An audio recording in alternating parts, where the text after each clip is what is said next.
அதாவது நேத்தைக்கு விழுப்புரத்துல ஒரு private bus கார்ல வந்தவங்க போதை கும்பல் தாக்கியிருக்காங்க. அப்ப அந்த ஆக்சிடென்ட் நடந்த இடத்துல நாங்க அப்பதான் பேக்ல வந்துட்டு இருக்கோம். எங்க பேக்ல ஆம்புலன்ஸ் வந்துட்டு இருந்து. அப்ப நாங்க ஏதோ ஆக்சிடென்ட் போல இருக்கு அப்படின்ட்டு கேஷுவலா விட்டுட்டோம். ஆனா விஷயம் பார்த்தாச்சுன்னா இப்பதான் தெரியுது அந்த டிரைவரை அடிச்சாங்க. அது டிரைவர் காயம் பட்டிருக்கு. அதனாலதான் ஆம்புலன்ஸ் வந்திருக்கு.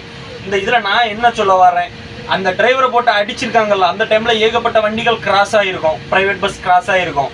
ஆனா நிறைய டிரைவர்கள்லாம் என்ன நினைக்கிறாங்கன்னா, அவன் அடிச்சா நமக்கு என்ன, நமக்கு டைமிங் முக்கியம், போவோம் அப்படி நீங்க நினைக்க நினைக்க நினைக்க நாளைக்கு உங்களையும் அடிப்பான், உங்களுக்கு தெரிஞ்சவனே அடிப்பான்.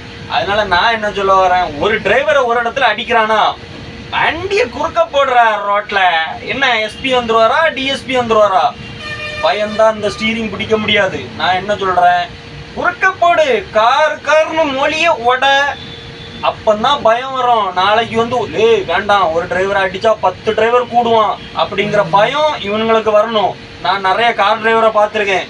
ஹைவேஸ்ல ஒரு வண்டி லெஃப்ட்ல போயிட்டு இருக்கும், ஒரு வண்டி ரைட்ல போயிட்டு இருக்கும், தொட்டு போயிட்டு இருக்கும். அந்த கேப் அடிப்பானுங்க காருங்க. பேக்ல பார்த்தாச்சுன்னா பேபி ஆன் போர்டுன்னு ஒரு சின்ன போர்டும் மயிருக்கு வச்சிருக்கானுங்க. அந்த போர்டையும் வச்சுட்டு டேஞ்சரா வண்டியும் ஓட்டுறானுங்க காருங்க.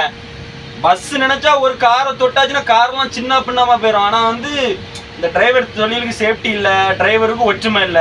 அதனால இந்த வீடியோல நான் தெரிவிக்கேன். நேத்தைக்கெல்லாம் அந்த காருக்காரனை 4 டிரைவர் கையை உடைச்சிருந்தா நான் சந்தோஷப்பட்டிருப்பேன். அவ்வளவுதான்.